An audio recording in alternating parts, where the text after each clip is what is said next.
Hey there, it's your Garden Ulrich again, and today we're talking about a topic that makes thousands of lawns and gardens suffer needlessly every single spring, and that is the absolute massacre of the modern rosebush. The first warm Saturday in March arrives, the sun comes out, and suddenly the whole neighborhood loses its mind.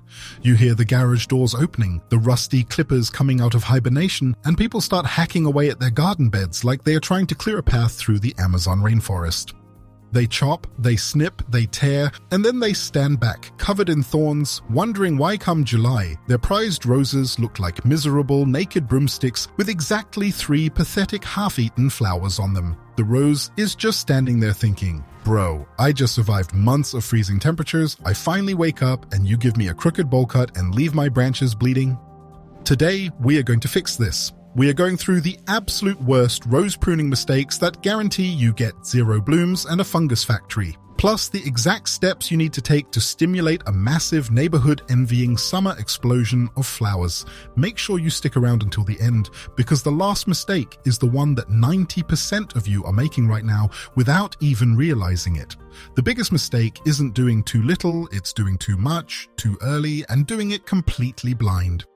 Let's start by changing how we look at these plants. Modern roses are not wild bushes. They are divas. They are high-performance sports cars. If you treat a Ferrari like a tractor, it's going to break down. Roses have been bred for centuries to do one thing brilliantly, and that is to produce massive, ridiculously beautiful blooms. But to do that, they need your help to channel their energy. If you let them do whatever they want, they will turn into a tangled, chaotic mess of weak twigs. And now we come to the things you should stop doing immediately. Number 1, the terrified, just a trim haircut. This is the most common mistake I see beginners make. You walk up to your rose bush, you see it's 3 feet tall, and you think, if I cut too much, I'm gonna kill it. I'll just snip a little bit off the top to tidy it up. No, stop right there. Giving a bush rose a tiny trim is like trying to fix a crumbling house by putting a fresh coat of paint on the front door. It doesn't solve the structural problem.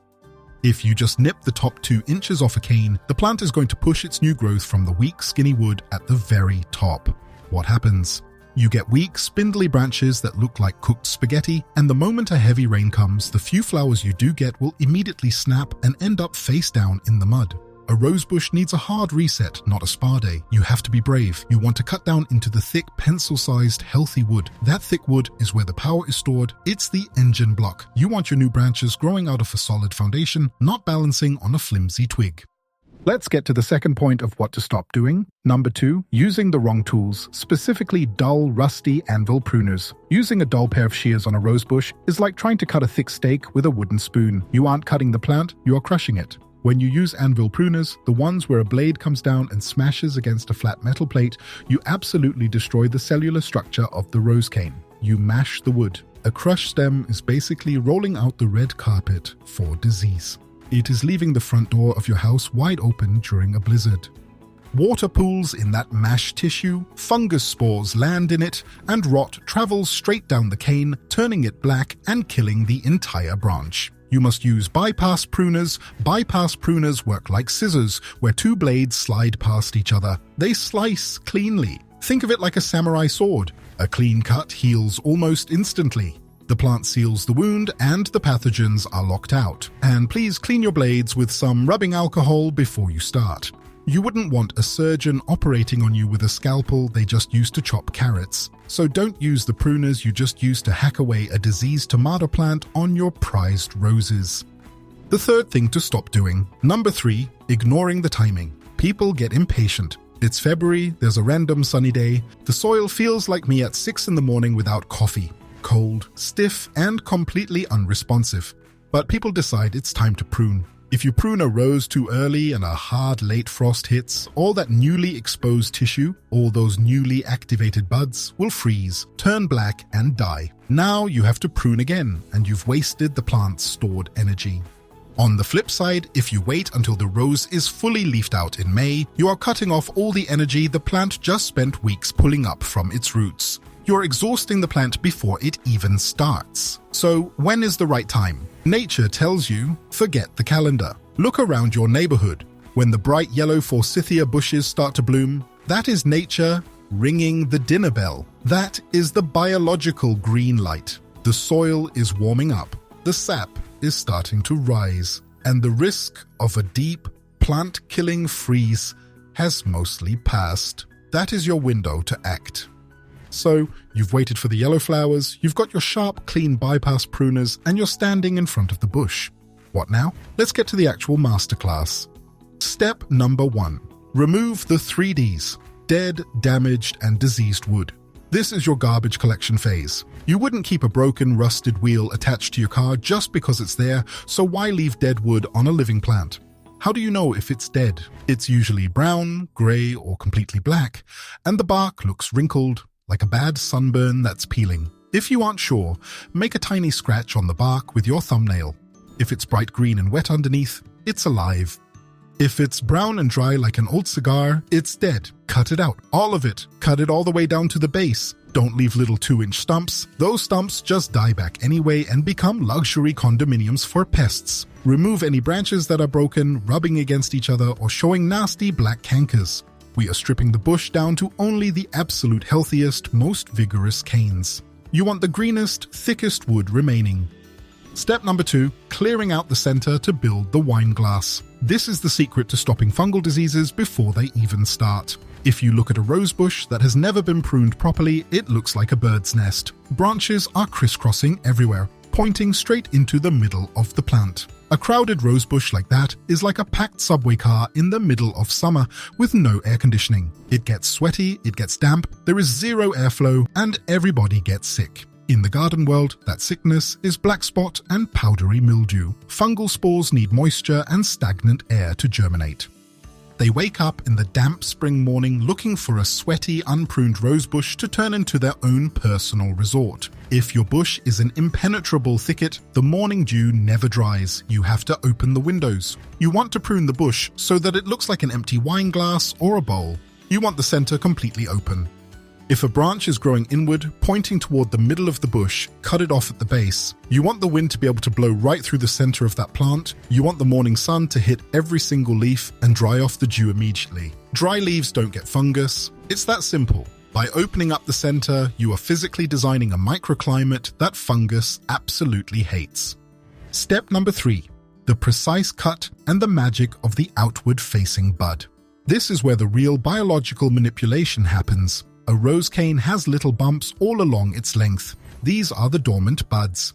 Each one of those bumps is a sleeping branch waiting for a signal to grow. When you cut a cane, you are forcing the plant to send all its energy to the bud immediately below the cut. That bud is the steering wheel for your new growth. Whichever direction that tiny bump is pointing, that is exactly the direction the new branch will grow. Remember step 2? We want the center open. So if you make your cut just above a bud that is pointing inward, you are driving the new growth right back into the traffic jam. You are creating the exact problem we just tried to solve. You must always find a bud that is pointing outward, away from the center of the plant. Now, how do you actually make the cut? You find that outward-facing bud and you cut about 1/4 inch above it at a 45-degree angle. Why the angle? Because you are building a tiny slide for raindrops. If you cut the cane perfectly flat, water will sit right on top of the cut like a puddle. That puddle breeds rot, which travels down and kills the bud. If you cut it at a steep, crazy angle, you expose way too much inner tissue, creating a massive wound the plant struggles to heal. A simple 45-degree angle sloping away from the bud means rain hits it, slides perfectly off the back, and the bud stays dry and safe. The plant seals the small wound quickly and all the energy gets pumped into that bud, which then explodes outward into a massive, healthy branch that will carry your summer blooms. Let's talk about a specific frustration that drives people crazy, and that is the wild shoots. You might have noticed a branch growing from the very bottom of your rose bush that looks totally different. The leaves are smaller, maybe a lighter green, there are way more thorns, and it shoots up into the air with aggressive speed, but it never produces the beautiful flowers you bought the plant for. What is happening? Almost all modern roses are grafted.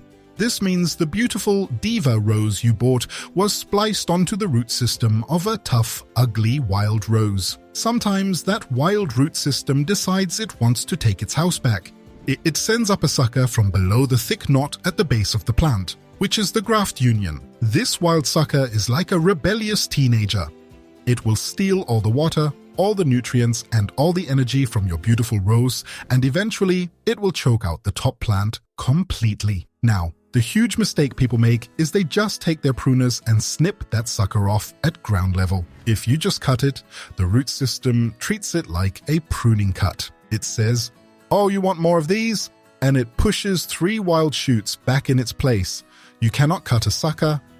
You have to tear it. You dig down slightly into the dirt until you find exactly where that wild shoot attaches to the root. Then you grab it as close to the root as possible and you rip it downward. You want to tear the heel off the root. That physical tear rips out the dormant basil buds at that location, ensuring the sucker never comes back. It feels brutal, but it is absolutely necessary to save the noble part of the plant. And we need to address the climbers because the rules change completely, and this is where so many passionate gardeners ruin years of potential growth. If you treat a climbing rose the same way you treat a bush rose, you will end up with a 20-foot-tall green beanstalk with exactly 2 flowers sitting at the very top, where only the birds can enjoy them. Why does this happen? It's because of a biological rule called apical dominance. Think of the bud at the very tip of a branch as the greedy boss of a company. As long as that tip is pointing straight up toward the sky, the plant sends a chemical hormone down the stem that suppresses all the other buds below it. The boss takes all the bonuses and middle management gets nothing. The plant focuses entirely on growing taller and taller, trying to reach maximum sunlight. If you want a climbing rose to explode with flowers from the ground all the way to the top of your trellis, you have to break apical dominance. You do this not by cutting, but by bending. You take those long, flexible green canes, the main structural canes of the climber, and you tie them horizontally along your fence or trellis. When you lay a cane flat horizontally, the tip is no longer the highest point. You've essentially fired the boss. Suddenly, every single dormant bud along that horizontal cane wakes up. They all think, "Hey, I'm the highest point now." And they all simultaneously start pushing vertical shoots upward. Think of it like a water hose. If you hold a hose straight up in the air, the water only shoots out the top.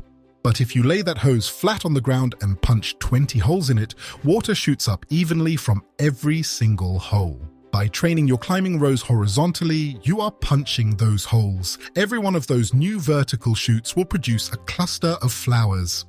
So, your spring pruning for climbers is entirely different. You don't hack the main canes down, you just remove the dead wood, and then you trim back last year's little side shoots to about 2 or 3 buds. You preserve the long structural canes, bend them, tie them gently with something soft so you don't cut into the bark, and let gravity do the work of forcing those blooms. So, you've done the hard work. You've cleared the dead wood, you've built the wine glass, you've made perfect 45-degree cuts above outward-facing buds, and you've managed your climbers. The bush looks small, naked, and slightly ridiculous. Your neighbor with the loud leaf blower walks by, looks over the fence, and laughs, thinking you've killed your garden. Let them laugh. They don't understand the biology. They don't know what is about to happen underground. Because pruning is only half the equation. Pruning is the trigger. You have just sent a massive shockwave through the root system of that plant. You've essentially just signed the plant up for a marathon, and its metabolism is about to skyrocket. It is waking up hungry. The absolute worst thing you can do right now is walk away and leave it starving in depleted soil. Pruning in bad soil is like setting up a massive buffet table, but forgetting to invite the chef and locking all the doors. The plant wants to push incredible new growth, but it has no building blocks to do it. This brings us to the immediate aftermath, the critical cleanup and feeding. First, sanitation. Rake up every single leaf, every twig, every piece of debris that is sitting under that rose bush. Do not throw rose clippings into your standard compost pile unless it gets exceptionally hot. The spores of black spot and rust from last year are currently sleeping in those fallen leaves on the ground. If you leave that debris there, the moment the spring rains arrive, those spores will splash right back up onto the fresh, new, vulnerable leaves your plant is about to push out. Bag the debris, get it out of the garden. You want bare, clean earth underneath that bush.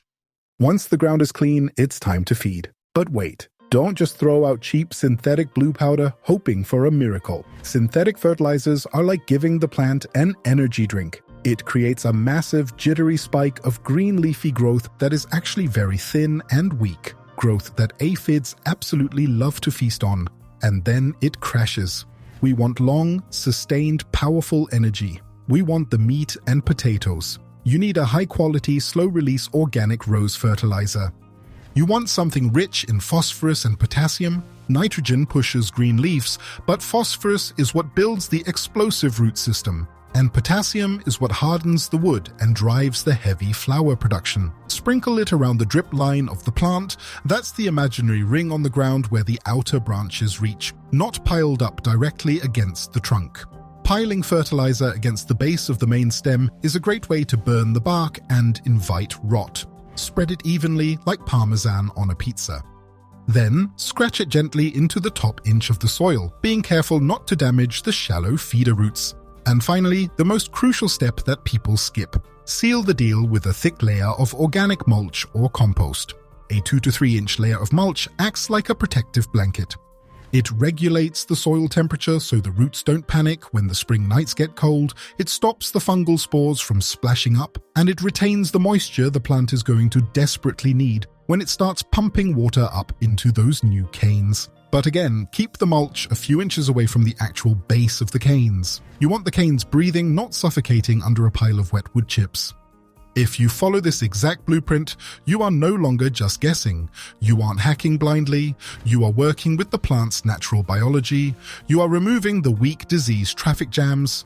You are opening up the architecture to the wind and the sun. You are channeling the plant's powerful energy outward and upward into structurally sound wood, and you are providing the exact fuel it needs to execute that growth. When June arrives, while your neighbor's lightly trimmed rosebush is collapsing under its own weight, covered in a white powdery fungus and dropping yellow leaves all over the patio, your bush will be a fortress of thick, dark green foliage holding up blooms the size of cabbages. Gardening isn't about rushing. It isn't about forcing the plant to do what you want on your timeline. It's about observation. It's about creating the perfect environment and then getting out of the way. Timing is more important than fertilizer. Precision is more important than effort. The right cut at the right angle does more for a rose than $100 worth of magical sprays from the garden center. So, be patient. Wait for the forsythia. Sharpen those bypass pruners. Don't be afraid to make the hard cuts, and remember that you are building the architecture for a summer masterpiece. Now, if you've mastered the rose pruning, you are probably looking at the rest of your yard, wondering what else you've been doing completely backwards. Which mistakes ruin the lawn the most during the spring awakening? How do you stop weeds before they even germinate? Watch this video right here, where I break down the absolute worst spring lawn care mistakes that guarantee you'll be fighting dead grass all summer. It's the perfect next step to getting the whole garden working together. If you liked the video, please leave a like, subscribe to the channel, and I'll see you in the next one. Thanks for being here.